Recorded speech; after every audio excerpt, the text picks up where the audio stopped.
Now I give the floor to Ms. Bintou Keita. Mr. President, distinguished members of the Council, His Excellency the Permanent Representative of the Democratic Republic of the Congo, His Excellency the Permanent Representative of the Republic of Rwanda. I thank you for the opportunity to brief this Council. Peace in the Democratic Republic of the Congo is still mostly a promise. There are discrepancies between the progress we see on paper and the reality we observe on the ground, which continues to be marred with violence. Allow me, first of all, to underscore the progress that has been achieved since 27th of June. Several important milestones have been reached. Several countries and organizations from the region, including the United States, Qatar, African Union, East African Community, and the Southern African Development Community have been involved in a very concrete way to promote peace.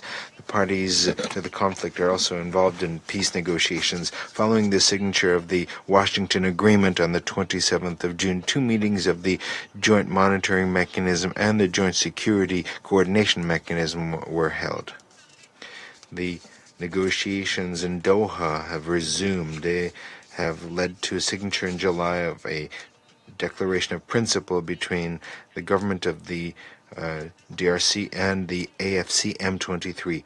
Facilitators from the African Union were able to meet women, community leaders, and representatives of civil society.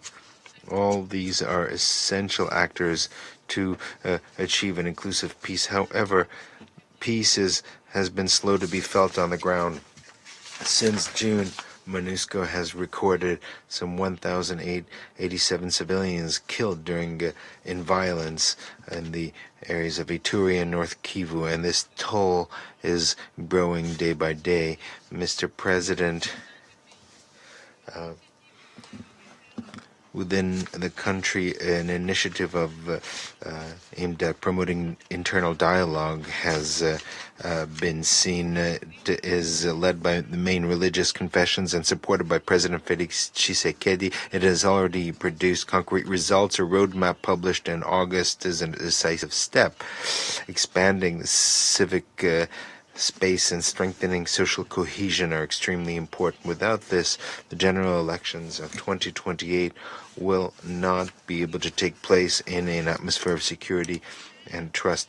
I call on all political leaders to demonstrate tolerance, to condemn hate speech wherever it comes from, to opt for dialogue. At the same time, I urge the population of the country to refrain from engaging in such rhetoric and not to spread disinformation and misinformation. On 21st February, this Council sent a clear message to all parties through the adoption of Resolution 2773. In particular, the resolution called for an immediate and unconditional cessation of hostilities and urged the AFC M23 to stop fighting, withdraw from Goma, Bukavu, and all other controlled areas, and end its parallel administration. 8 months later, the key provisions of Resolution 2773 remain largely unimplemented. Despite the Council's request, the AFC M23 have continued to pursue a logic of territorial expansion and consolidation. Since taking Goma, the AFC M23 have replaced formal institutions with alternative structures, leaving institutions across North and South Kivu provinces weakened. More than 7,000 new recruits have undergone military training over the past 7 months in AFC M23 camps. From June onwards, MONUSCO has received numerous requests for personal protection in AFC M23 controlled territories. In Rutshuru territory, July was the deadliest month since the group's resurgence end of November 21. This underscores the persisting gap between the decisions of this Council and the realities on the ground. I call upon the Council and all partners to bring about a permanent ceasefire and a durable peace agreement that will establish stability in Eastern DRC. Only then will commitments be translated into meaningful progress for the people. MONUSCO, for its part, remains fully committed to supporting ongoing peace efforts and stands ready to play its role in supporting the implementation of a permanent ceasefire, provided it receives a clear mandate from this Council and the resources to match expectations. Monsieur le Président. Mr. President, nevertheless, the violence is not the domain of a single armed group. The Allied Democratic Forces, ADF, have continued their attacks in North Kivu and in Ituri, linked to the Islamic State province of Central Africa. The ADF have executed some 300 civilians over the past 3 months. The ADF have targeted solemn occasions such as religious services and funerals. Men, women, and children have been killed, wounded, or abducted. In Ituri, also the clashes between the Convention for Popular Revolution, CRP, and the Congolese army have also added to the heavy toll. Attacks by the Cooperative for the Development of Congo, CODECO, continue, and unfortunately civilians are trapped in the crossfire. And during the night between Sunday and Monday, MONUSCO had to shelter some 3,500 people in its base at Gina after clashes between the CRP and the FARDC. In this context, I urge all armed groups that are taking part in the Aru-2 peace dialogue in Ituri to live up to their commitments and to release the 400 children that they are still detained. In South Kivu, the situation with human rights is extremely concerning. Although this province is no longer covered by the operational mandate of MONUSCO since July of 2024, the situation unfolding there requires the attention of the Council. The Wazalendo and allied armed groups continue to operate in complete impunity, and grave violations and abuses of human rights have persisted.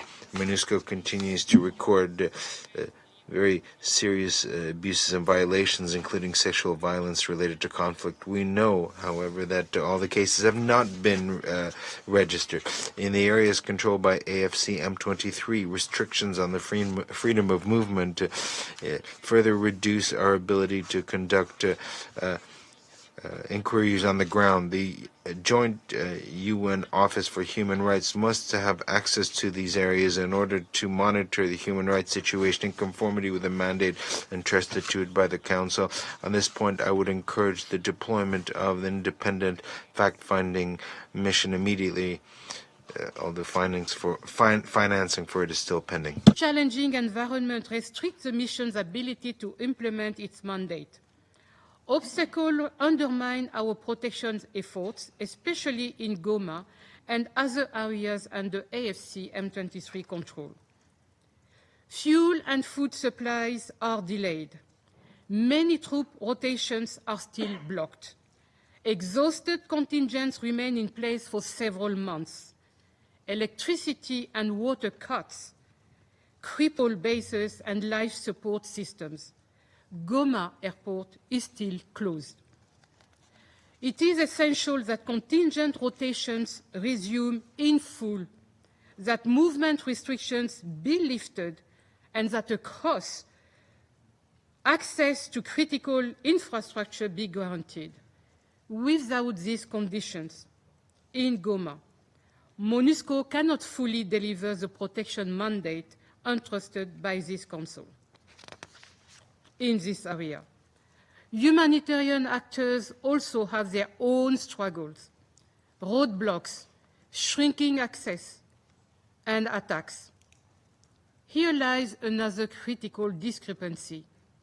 Civilians in urgent need of assistance, while aid delivery is constrained. Despite this complex setting, MONUSCO continues to protect civilians where possible. Our bases shelter communities under imminent threat. On 18 September, at least 600 women, men, girls, and boys took shelter in trenches at the MONUSCO base in Drodro during clashes between Codeco and Zaire. Joint patrols with FRDC in North Kivu along the Beni-Erengeti route deterred armed groups and increased protection for villagers and displaced people. Beyond these immediate responses, MONUSCO's broader presence also provides communities a greater sense of safety.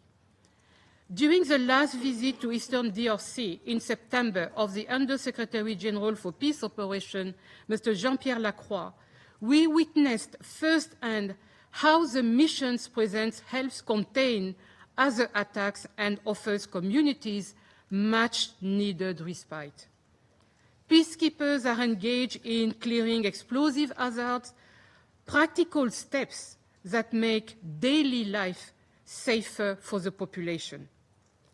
The Joint Human Rights Office handled over 500 protection cases this year.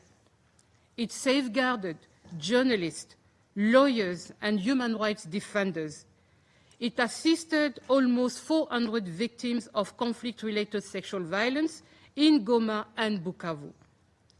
Local partners ensured continuity of psychosocial support.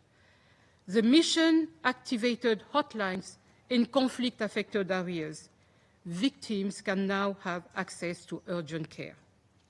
Beyond immediate protection, we see other signs of progress. Consultations between the mission and the leadership of the Ugandan People Defense Force, UPDF, have improved coordination and reduced risk of overlap in operations. With MONUSCO support, 12 foreign ex-combatants affiliated with the FDLR and the Nyatura armed group and their 17 dependents were repatriated. In Djougou and Irumu, 300 ex-combatants and 622 community members now have better chances for long-term reintegration through the mission support projects. MONUSCO also supports communities directly. In Bunia, the women-led collective des Femmes de l'Ituri brought some Hema and Lendu communities together. Thanks to their mediation, tensions eased and both groups now share grazing lands and markets without incident. This is fragile progress, but progress that matters. This model deserves support and replication. On security sector reform, I welcome the new police programming law signed in July by President Tshisekedi. It is a 2.55 billion plan to professionalize and modernize the Congolese National Police by 2030. The law calls for major investment in infrastructure, recruitment, training, and capacity building. Despite challenges, MONUSCO support also judicial authorities. In Lubero, North Kivu, we established mobile courts. 20 FRDC soldiers were convicted for sexual violence, a step toward greater accountability. But peace will not last if the underlying drivers of conflict are not addressed. Illegal mining, looting of natural resources, and illicit financial flows continue to fuel violence. These activities must be stopped. Monsieur le Président. Mr. President, the security situation is becoming increasingly complex. As the world marks the 25th anniversary of Resolution 1325, Congolese women must be included in any solution. Their voices and contributions are essential to build a lasting peace in the eastern part of the country and in the Great Lakes region. The involvement of MONUSCO, although meaningful, cannot alone respond to all the urgent needs on the ground. In a context marked by a new outbreak of the Ebola epidemic in the province of Kasai, the humanitarian crisis in the Democratic Republic of the Congo has reached a critical threshold. To date, the humanitarian response plan has only received 15.2% of required financing compared to 41% at the same time last year.